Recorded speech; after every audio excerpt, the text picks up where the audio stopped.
Hello, hello, hello. Welcome to part three of the Black sitcom episodes that changed the game. This your boy Reg in the building. So honestly, this took me longer than I expected to drop.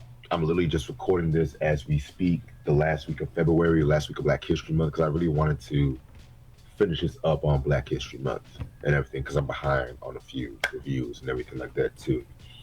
But yeah, man.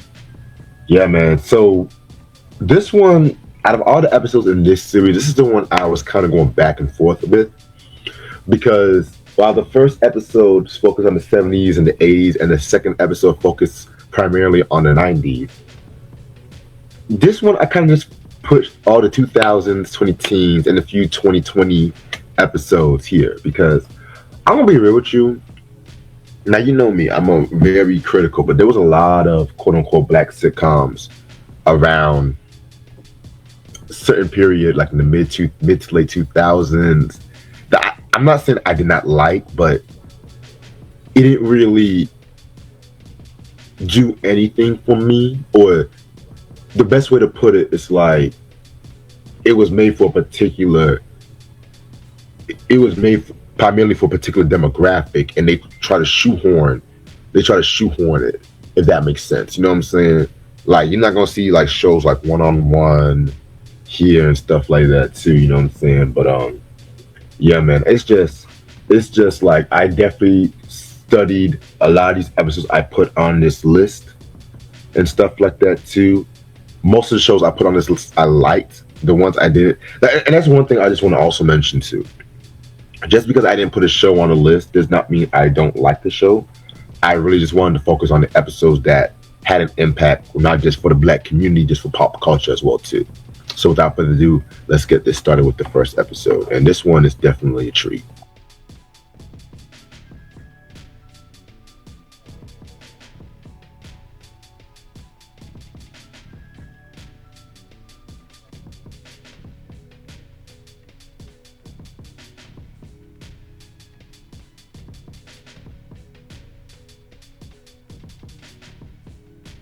So the first episode is the Girlfriends episode Trick or Truth.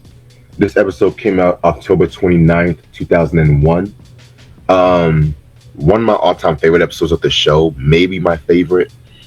So this episode pretty much came out during the early second season, which honestly I'll probably have to say is my favorite season next to the third season.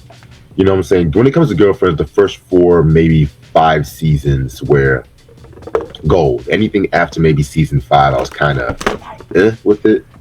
And of course, when the show went to CW, that's another story for a different day. But that's going to be a whole other video. So the early second season pretty much happened because Tony and Joan, played respectively by Jill Marie Jones and Tracy Ellis Ross. They were beefing because Tony. Let's just be real. Tony was a very complicated character and everything like that too. You know what I'm saying? It's like she tries to do good, but at the same time, she's just really all the friends were messy, but Tony was just the messiest one. And she had told people about Joan's business, her sex life, and Joan pretty much just said she was done with the friendship and everything. You know what I'm saying? So she wasn't talking for Tony for days, and then the Halloween special happened. And long story short, Tony was just going through it because, for one, she had to really she had to really like avoid Joan and stuff like that. You had Maya and Lynn, trying to sneak around hanging out with Tony to hang out with Joan. We've all seen sitcoms like this before when one friend's mad at each other and everything like that too, and then the other friend can't know that they're mad and stuff too. You know what I'm saying? So we've all seen episodes like that before and shoot. You know what I'm saying? So next thing you know it, what happened? So Tony ends up trying to get back with Greg, and everything was going up with Greg, and Greg pretty much played her because she made Tony buy a $500 pumpkin.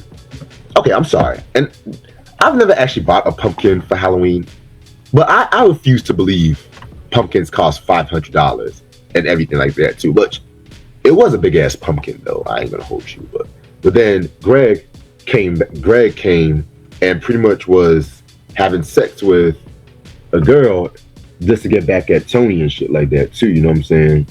So this sends Tony over the edge, and so she comes into Joan's party because Joan was having some Halloween party and everything like that too.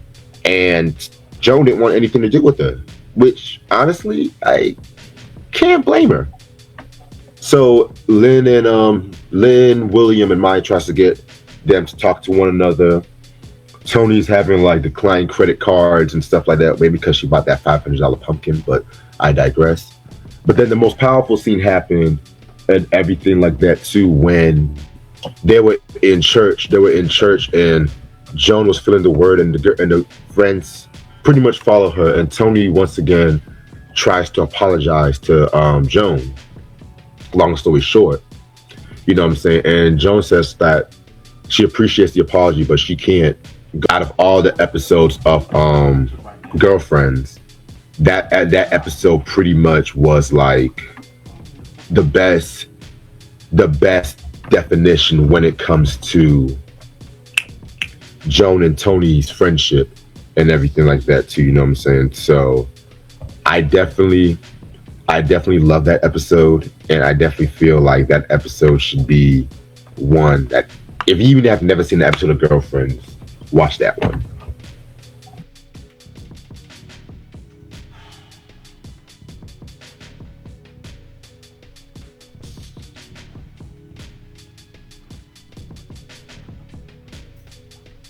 So with this next episode, I'm going to do something different. I'm actually going to talk about each part separately compared to what I did with the Good Times episode, The Big Move. And the episode we're going to talk about is the Bernie Mac show, Sweet Home Chicago. This aired May 15, 2002. So I'm going to start with part one. So part one, you know, Bernie is angry. Well, first of all, let me just say, the Bernie Mac show is like one of the all-time greats, in my opinion. And I feel like that show definitely captured the whole blended family, you know, trying to navigate being blended families and everything like that too. And of course, you know, Bernie Mac playing a fictionalized version of himself kind of gives a little bit of like Curb Your Enthusiasm kind of vibes, but at the same time does not go as raunchy as to Curb Your Enthusiasm because, you know, it's still network. It's still, well, it was Fox, but at that time Fox was really becoming, it wasn't really the edgier Fox like from the late 80s and the 90s and everything like that too. But that, not saying that this show was soft though, because this show definitely was funny as hell. But like this episode, Sweet Home Chicago, is definitely one of the probably the best episode of the show. And Bernie comes home angry and everything like that too. And he ends up angry because somebody ate his chicken. So Wanda then tells him that one of his relatives has died. It's like his uncle and everything like that too. Now hold on to that thought. So he makes plans to go to Chicago, and Vanessa's excited too because now she wants to go see her mom. So already we got very strong character-based work already from the get-go. So as they went to Chicago, you know, they met all the family and everything like that too. And then they have this one cousin that was played by Don Cheadle and whatnot. So you know what I'm saying?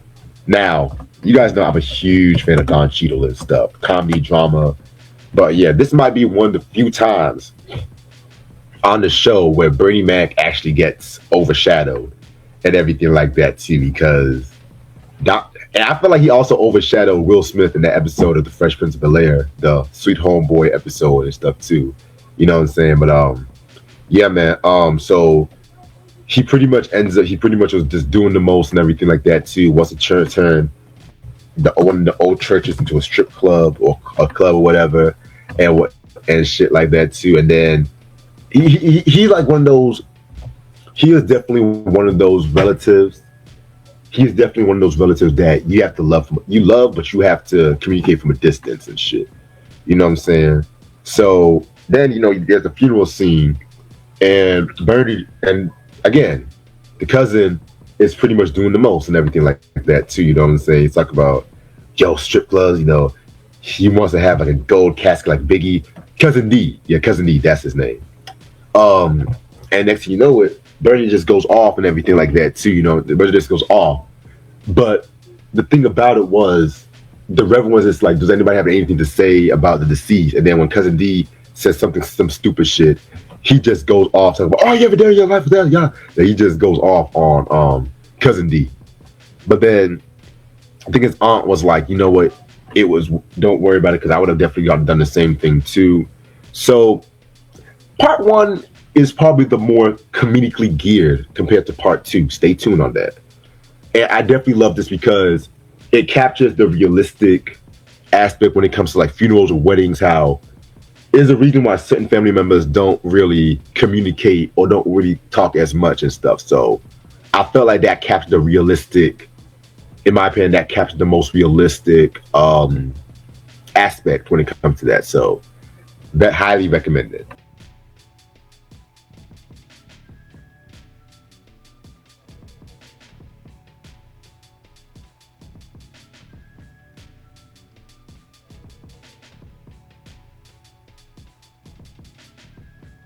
Moving on, we got part two.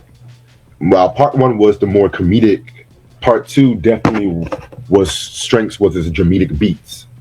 Now, granted, part two also had some comedic beats. The hot dog scene where Bernie was trying to let Beyonce try the hot dog always makes me laugh and everything. But part two focuses more on Vanessa trying to find her mom, aka Bernie's sister, because I forgot to mention in part one when they went to go see the rehab, she was gone and everything. So Vanessa was trying to find her, but then she ends up meeting up some of her old friends. Now, the old friends was like talking, and then there's always that one friend where it's like that you think she's a celebrity now that you live in California. So they end up fighting, and next thing you know it, they end up fighting and stuff like that. They rough her up pretty bad. And so the scene when Vanessa was on the streets of Chicago, you know what I'm saying, and trying to like look for a mom, and then they have Bill Withers' song "Ain't No Sunshine" playing in the background, was definitely hard to watch, in my opinion. That might be one of the most top. This is actually my favorite episode of the show, and it's also like one of Camille Winbush's best performances on the show too, which I honestly feel like was very underrated as an actress and stuff like that too. You know what I'm saying? And so Bernie ends up meeting her, and they talk. They have that moment, which I feel like this was the moment that their relationship took a different turn. They were still arguing. They still had their disagreements, but if you notice that after the first season, they were more like adversaries. It's like with some episodes they were thinking the same way, but some episodes, Bernie has to realize that Vanessa is growing up. And that's one thing I've always loved about this show, is the fact that it shows the steps that Bernie and Wanda were taking as parents, and it shows the steps how Jordan, Vanessa, and Brianna were taking to live a nuclear blended family and stuff like that too. So that's just definitely a show I have to talk about in the future. Rest in peace to Bernie Mac. But the best scene of the whole show was when he realized he got a letter, which was his updated birth certificate. His uncle was actually his dad. And again, the look that Bernie made at the last scene when he was sitting in the chair, he talks to America and everything like that too. You know what? I'm just going to let y'all see for that for yourselves. Stellar episode. Classic.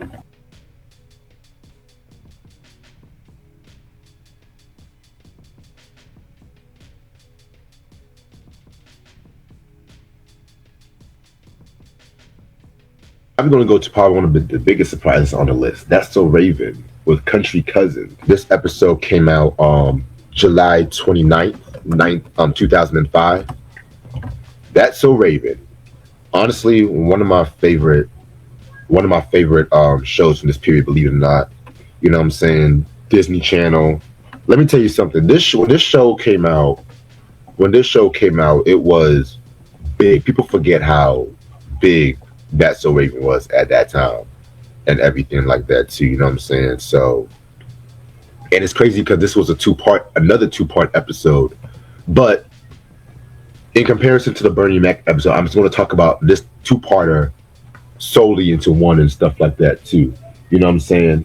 So first of all, let me just say, Raven Simone is one of the most best and most charismatic stars ever. The way how she carried that show, the physical comedy, like you can tell she took stuff from like the Eddie Murphy school and stuff like that too. You know what I'm saying? Because at first, I always say she was more influenced by Martin with the costume changes, but then at the same time too, Martin was sort of influenced by Eddie Murphy, so he's one of his influences. So, and then Raven was also on Doctor Dolittle and stuff like that too. You know what I'm saying? But yeah, man, and like me growing up watching Raven and Chelsea doing some weird physical comedy, like they were my me going, they were my like Lucy and Ethel and shit like that. So Country Cousins was a big episode because technically in production code, it was actually the first episode that they made it past the whole 65 episode mark. Because you got to remember, certain Disney shows, they didn't really want to go past 65 episodes, but That's So Raven was so big, that was the first Disney show to make it past 65 episodes. So they just said, fuck that rule and stuff like that too, you know what I'm saying? So Raven decides to go to the country to see the Country Cousins and everything like that too. And long story short, you had Raven pretty much playing the majority of the family, like the grandmama, the sketchy cousin, the baby, and everything like that too. You know what I'm saying? And then you also had Kim Whitley. You also had Kim Whitley in the episode too. You know what I'm saying? And what's the other actress's name? Giovanni Samuels as well too, who ironically ended up being on another Disney show, The Sweet Life of Zack and Cody, during like the last season and stuff like that too. You know what I'm saying? So the cousins don't feel some kind of way about Raven. Well, not really Raven in general, but their dad, because they feel like their dad stole a family heirloom, which is like a gravy boat and everything like that too. So that's why they didn't really come down to the city like that. So then the cousin, played by Giovanni, I think her name was like Betty Jane or something like that. Yeah, Betty Jane. She pretty much don't really fuck with Raven like that either and stuff like that too. And she was trying to do everything to sabotage, bad mouth on the daddy. And think about it, this is a Disney show, and it's kind of talking about family feud and gender and societal wars and stuff like that too, which is kind of very bold for Disney to really talk about and everything like that too. You know what I'm saying? Because when they were little, they were so close and everything like that too. And then growing up, they drifted apart because this supposed gravy boat got stolen. And if you really want to take the comedy away, it's actually a pretty deep episode if you really think about it and stuff like that too. You know what I'm saying? So I definitely feel like this episode is a favorite. It's a favorite of mine and stuff. You know what I'm saying? I definitely love what the message they're trying to do. Like, we're family no matter what. You know what I'm saying? So the subplot, even with Corey and Eddie, you know, Corey kind of taking advantage of Eddie's like mentorship and stuff like that too. Because, you know, at that time Corey was wilding at that time. So yeah, man, very dope episode. Love it.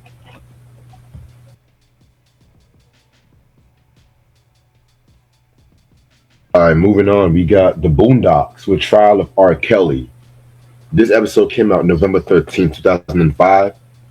We've already talked about The Boondocks. I mean, classic show. Aaron Magruder, you know, he did his thing on that show and stuff like that too. Originated as a comic strip and stuff, but then it ended up being a show on its own. You know what I'm saying?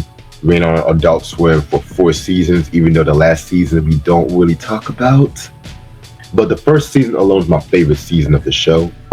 And already, while the first episode, The Garden Party, establishes the characters and whatnot too. You know what I'm saying? Hold on one second. Establishes the characters. I definitely feel like the first great episode was The Trial of R. Kelly. And God knows, I wonder why I talked about this episode on the list. So let's talk about it. All right, so there's so many things we can dissect with this episode. Celebrity worship, the hypocrisy on the white-black crimes and everything like that too. The mixed reception on separating the music from the art. I mean, well, the art from the person, excuse me. I mean, this episode alone deserves a video by itself and everything like that too. So the story starts with Huey, Riley, and Granddad. Huey and Riley being played by Regina King, Granddad being played by the late great John Witherspoon. watching the trial, well, watching a news report on R. Kelly coming to trial and everything like that too. You know what I'm saying? And Huey and Riley decides to go to the trial because, you know, Riley being an R. Kelly supporter and Huey just, you know, feel like justice has to be served one way or another. Mind you, this is the first appearance of the Dubois family, like Tom, Jasmine, and Sarah. You know what I'm saying? And long story short, Tom was the district attorney trying to put R. Kelly in jail. But then you had R. Kelly's lawyer being played by the late, great Adam West. You know what I'm saying? He pretty much, he's pretty much just like, saying like, you know, yeah, R. Kelly, he's talented. This is just this is just taking down the black person and stuff like that too, you know what I'm saying? So he tries to flip the script on Tom, saying that Tom hates black people because he married a wife and stuff like that too. So yeah, so this pretty much turns everyone's back on Tom and everything. The subplot, you had Granddad and Uncle Ruckus talking about the R. Kelly trial, and Uncle Ruckus, again, you have more character from him. He's talking about how you can't compare somebody like R. Kelly to Jerry Lee Lewis. Mind you, Jerry Lee Lewis not only married a 13-year-old or whatever, that was actually his cousin. But again, this episode deserves a video on its own and everything like that. So you know what I'm saying? So then the best thing was when Huey got up and said that, yeah, R. Kelly is talented, but at the end of the day, you know, the nigga needs some help. If y'all fans of his music, why don't y'all get him some help and everything like that too? You know what I'm saying?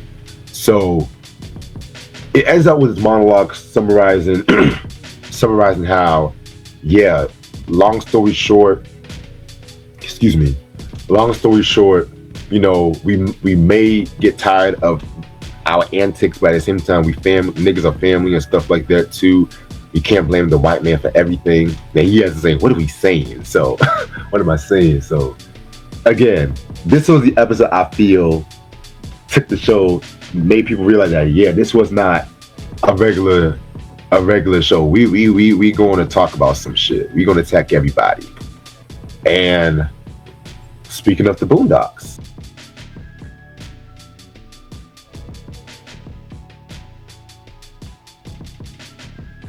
the Boondocks, we still on the first season. We're going to talk about the return of Dr. King. This episode is January 15, 2006. So, oh wow, another mind-blowing episode.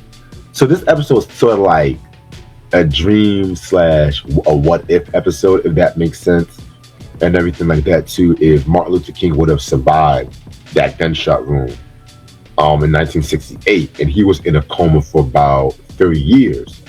So he came back into the world, and the whole world is very different from what it used to be, and stuff like that too. And then it goes to what the genius part about this episode is the timeline. It goes up until like 2001, 2002, where he made comments about Al Qaeda, how we should forgive the enemy, and that pretty much makes him a public enemy number one. So then, fast forward to present day, Huey is actually trying to get a book signing from Martin Luther King Jr. Little did he know that Granddad knew Martin Luther King Jr. and they were part of the whole civil rights movement. So this led to more of Granddad's backstory being revealed, that he was actually in the Montgomery bus boycott with Rosa Parks, and he felt that Rosa Parks stole his shine and everything. Keep in mind, Rosa Parks pretty much passed away a few months before this episode came out, so that was pretty bold and everything. And it wasn't making fun of Rosa Parks. It was just Granddad, you know, feeling some kind of way and stuff like that too. You know what I'm saying? By the way, we did a review on the Boondocks years ago, so y'all check that episode out. And so Martin Luther King Jr. wants to do something again to pretty much like bring that positivity back and everything. So Huey was thinking about doing like a political party, a new black-based political party. But Martin Luther King unknowingly booked like a party promoter, and of course, you know the whole story, like every time you do something good, it turns into a party at the end of the day. And so Martin Luther King gives out a speech of how we all acting like niggas and everything like that too, you know what I'm saying?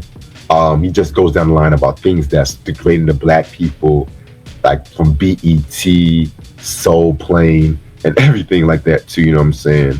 And so certain changes started happening and stuff like that too.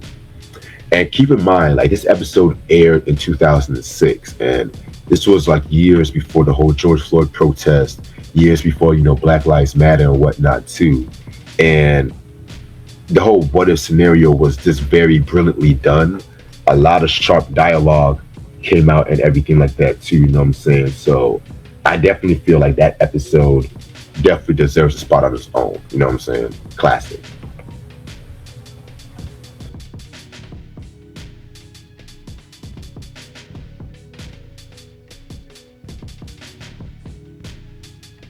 Moving on, we're gonna go into Everybody Hates Chris with Kwanzaa. Everybody Hates Kwanzaa episode. This episode aired December 10th, 2007. Now, I have a confession to make. The Boondocks episodes and the Everybody Hates Chris episode, and another episode I'm going to mention where the definite episodes that I wanted to add when it came to this series and stuff like that too, when it came to like the 2000s to present day. And this episode from Everybody Hates Chris is definitely a very strong episode when it comes to like the setting and of course character. So Chris has a homework assignment where he has to do something charitable during the holiday season. So he was really just going to volunteer in the soup kitchen, just try to do something quick so he can enjoy his holiday. But then he sees Kill Moves and everything, you know what I'm saying? And Kill Moves pretty much, was talking about how he wants to go see his mother and stuff like that too, you know what I'm saying? Because it's been a while since he's seen his mother and he wants to see her for the holiday season. Now, this is something that's very interesting about the Kill Moves character. The Kill Moves character, which was played by Jarvis Poindexter, you know what I'm saying?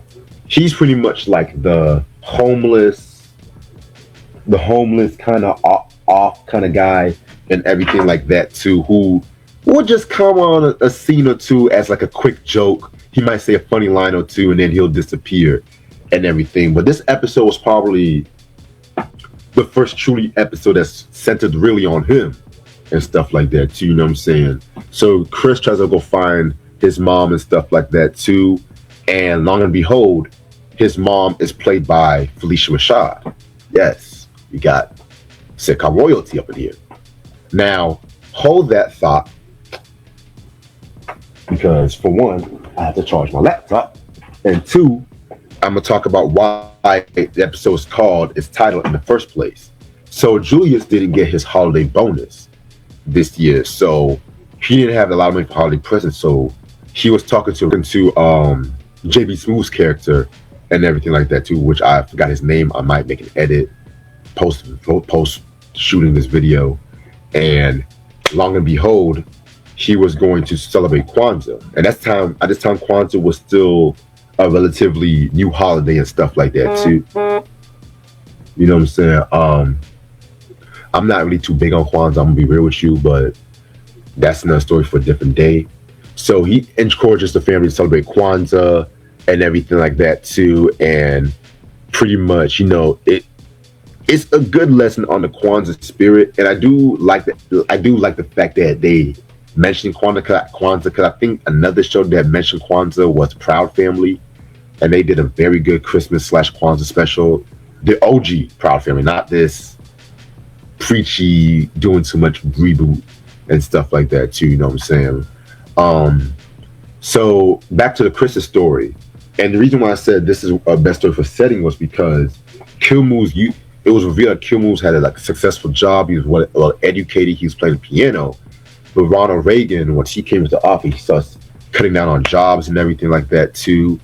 And so he just pretty much lost all contact with his mom. And it's kind of a sad story and everything like that too, you know what I'm saying? But again, the show still kept its, its funny, edgy tone and stuff like that too, you know what I'm saying? So very, very, very strong episode. I feel the Kwanzaa I feel like both plots was equally attuned to one another and stuff like that too. You know what I'm saying? I feel like Tyler James Williams definitely did his thing on that episode as well. You know what I'm saying? So must watch.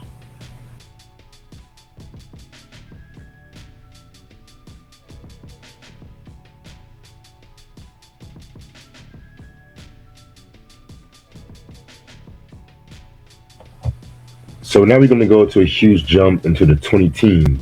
Again, it was not a lot of stuff I can really pick and stuff like that from 2000s, but 20 teens, things got a little bit better. We are going to go into this underrated and unfairly canceled show, the Carmichael show that aired on NBC and stuff like that too. Yeah, a black sitcom on NBC post the 90s. Go figure. But yeah, this show was pretty good. The cast was very solid from Gerard Carmichael, David Allen Greer, Loretta Devine, um, Amber Stevens West. I mean, you had pretty much Lil Rel and Tiffany Haddish, who were pretty much at the midst of the breakthroughs of their careers and stuff like that too. And I'm gonna be real with you, I had my doubts on this show because this show pretty this show definitely carried on the Norman Lear traditions, but at the same time, it had a more contemporary view of the black view and everything like that too. Especially in comparison, I feel like this show was the nighttime at Blackish was the daytime, and I'm gonna get into Blackish because spoiler alert, I want to talk about Blackish in the next episode. So this episode aired during the second season and everything like that too. You know what I'm saying? And this episode pretty much has a controversial story and whatnot. You know what I'm saying? Where Carmichael is hyped and everything like that too, and he's telling his girl that he got tickets. His girl, her character's name, blah, blah, blah, Maxine, that she got tickets to a comedian, and she looks at the tickets and she's like, "Oh hell no!" Long story short, it's Bill Cosby tickets. You know what I'm saying? And Gerard, he's so hyped because he always loved Bill Cosby and everything like that too. And keep in mind, this episode aired in 2016. This was during the whole Bill Cosby scandal, which I don't want to bring that on this channel. Y'all know it. And he tells his parents that, and his parents were looking at him like, I don't know about this, son. I don't know. But then you had Tiffany Haddish's character, Nakisha. She's pretty much just like, what did he do? And this leads to probably the funniest scene in the whole episode, where she looks up his Wikipedia. She looks up his Wikipedia, and she's pretty much was all like, "Oh wow," and stuff like that too. And I always say that this episode was like this. I compare this to the Boondocks' The Trial of R. Kelly, because it also talks about like the separating the art from the scandal and everything like that too. You know what I'm saying? And whether you want to believe what you want to believe and stuff like that, this was definitely a bold way to. This I think the second episode of the second season and stuff like that too. I wouldn't be surprised if they actually filmed this episode first and stuff like that too. You know what I'm saying? But yeah, this was definitely a very bold episode. The Carmichael show, I wish could have had a longer run than 3 seasons and stuff like that too. But I think they do have the show. I think the show is out on DVD. I know it sometimes appears on streaming here and there and stuff like that. But if you guys can find the show and stuff like that, watch it. Definitely.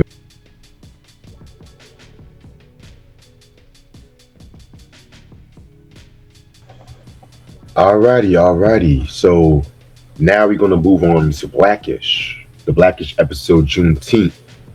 You know what I'm saying? This is the 4th season premiere of the show, you know what I'm saying?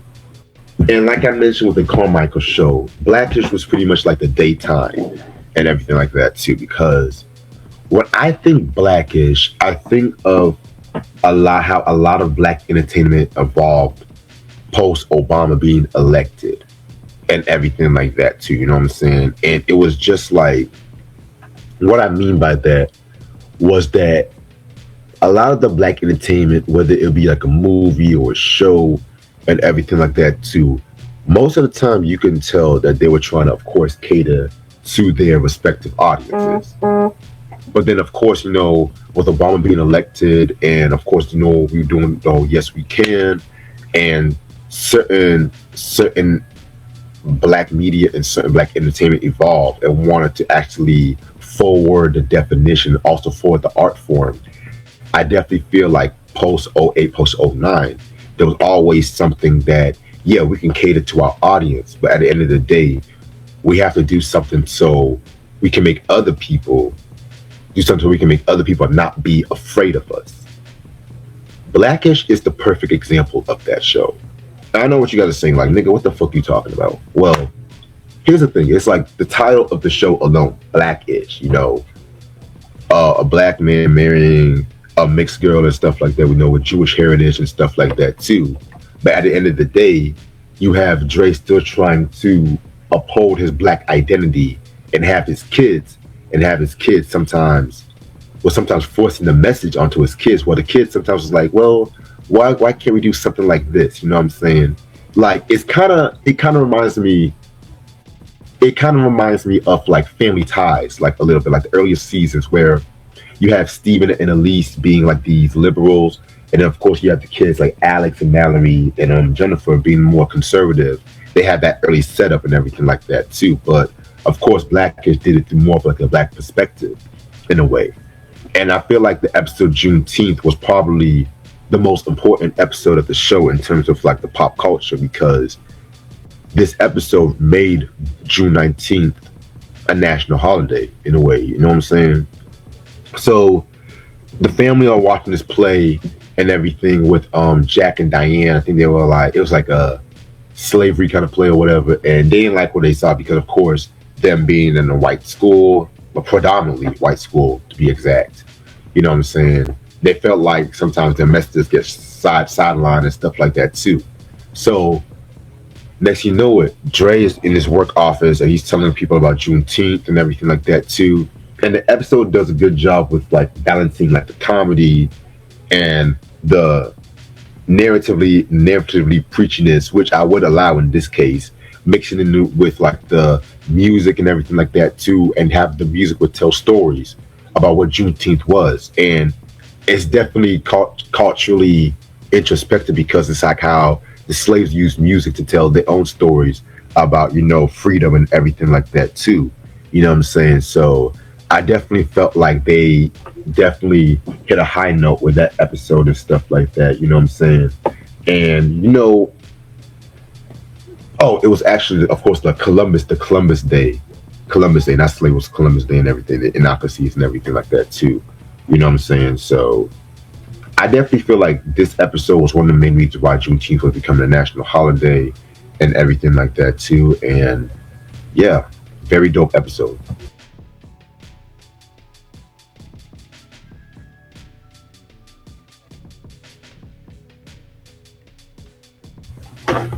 All right, we almost out of here, y'all. We almost out of here because I have been working on this shit for months and I got 2 more episodes to talk about. So now we're gonna go into the Atlanta episode, Teddy Perkins. You know what I'm saying? This was on the 2nd season and stuff like that.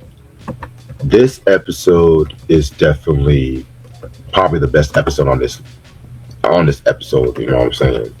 So Atlanta, the show that was Donald Glover's show, Donald and Stephen Glover's. You know what I'm saying? One of the best TV shows I've ever seen and everything. You know what I'm saying? I feel like it picked up where the Boondocks left off, in my opinion. The show talking about trying to live his life in Atlanta and everything like that too, and then managing his cousin Alfred, aka Paperboy, played by the brilliant Brian Tyree Henry. You know what I'm saying? And then also, he has to deal with like his other friends like Darius, you know what I'm saying? Who's played by Lakeith Stansfield, Ernst, on and again, off again girlfriend played by Zazie Beetz and everything like that too, you know what I'm saying? I mean, this whole show was amazing and everything like that too. And I feel like it was just good all the way throughout. Definitely a show that I'm going to talk about in a sitcom retrospective, hopefully before the year is over, in my opinion and stuff. You know what I'm saying? Um, so Teddy Perkins was an episode that, again, the second season was wild as fuck. The whole concept of that season was like robbing season, was somebody was end up getting robbed out of something and stuff like that too. You know what I'm saying? And believe it or not, Donald Glover was actually inspired by Tiny Toons, the Tiny Toons movie How I Spent My Summer Vacation, when he was doing this season and stuff like that too. Like, and you guys know how much I fucking love Tiny Toons. Y'all know how much I fucking love that show and everything like that too. You know what I'm saying? So I just recently found that out, and I'm just like, wow, that actually explains a lot. So Teddy Perkins and everything. This episode aired. It was the sixth episode of the second season. Darius was trying to get this piano, and he answered the Craigslist ad. So he travels into like this weird mansion, and he meets a man by the name of Teddy Perkins. You know what I'm saying? Which was pretty much Donald Glover in a whiteface. And Darius, he's like amazed what he sees, and Teddy Perkins is talking in riddles and stuff like that too. And he claims that, and he starts talking about his brother Benny. And Benny was like this like famous musician, and he had to take care of him because I think Darius peeked through the door and he saw him and stuff like that too. So yeah, so he has to take care of him. So he still wants to get his piano, but Teddy's like doing all these weird games with him and stuff like that too. So when he finally got the piano and everything like that too, he knows that Teddy's car was blocking him, so he goes back inside, and Teddy is watching this video about his father.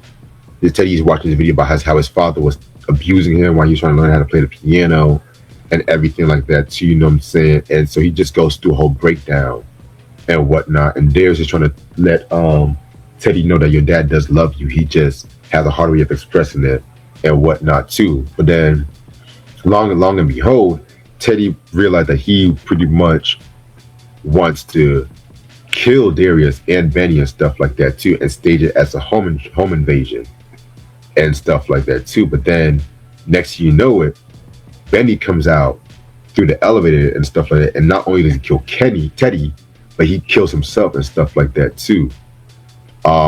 So pretty much like Darius ends up getting in trouble because the police ends up taking the corpse and the piano and whatnot too. You know what I'm saying? And then it's ironic too because the song opens and ends with Stevie Wonder's songs. It opens with the song "Sweet Little Girl," which I want to say that was on the Way I'm Coming From album. I want to say that was on the Way I'm Coming From album. If I make a mistake, I'll make an edit. But then it ended up with "Evil," the song "Evil," which I think that was also on the Where I'm Coming From album. Which Where I'm Coming From is such a underrated album from Stevie Wonder. That to me is the true beginning of his classic period, if you ask me. You know what I'm saying? But yeah, man. So this episode definitely references the traumas that child stars face when it comes to like controlling and abusive parents. And the main getaway people got from this was like Michael Jackson, of course, Marvin Gaye and stuff like that too.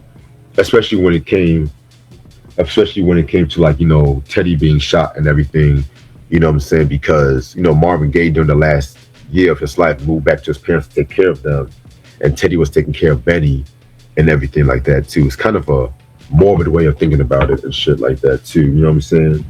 When this episode came out, the hype with this episode, people were talking about this episode. Like they had like lectures on this episode and everything like that too. You know what I'm saying? Like this whole episode is definitely a very, very, very strong episode. And in my opinion, the best episode of Atlanta, period. You know what I'm saying? Again, this is a show I have to talk about. This is a show I have to talk about in the future and everything like that too. You know what I'm saying? So yeah, Atlanta, Teddy Perkins. And finally, the final episode on this list in the series is Abbott Elementary with the episode Dad Fight. Now, Abbott Elementary is like one of the recent leading sitcoms right now when it comes to entertainment. It's received hella accolades. You know, this was the brainchild of the talented Quinta Brunson and everything like that too. They have a very dope cast. You have people like Tyler James Williams, of course, from Everybody Hates Chris fame, Cheryl Lee Ralph from Moesha fame, you know, Janelle James, dope comedian, you know, just to name a few, Lisa Ann Walter. So this episode actually aired, and it's the most recent episode on this list, November 5th, 2024. And this episode talks about how Gregory was bonding with this child, and he gives this child a pen. I think he wanted a pen and stuff like that. And the dad pretty much feels some kind of way about that. You know what I'm saying? And the dad was all like, "Oh, I don't want you giving my son a pen. That's my job," and everything like that too. You're not, pretty much wants to start a fight with him and everything like that too over that shit.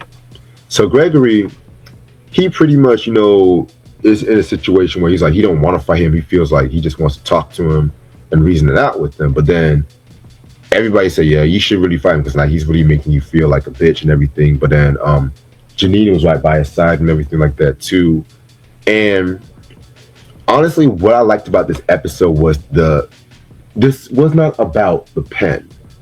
This was really just about the insecurities the boy's dad had about, you know, him losing his spot in his life, the little boy's life and everything. So I definitely feel like this is definitely a very strong episode of Alabama Elementary and everything like that too.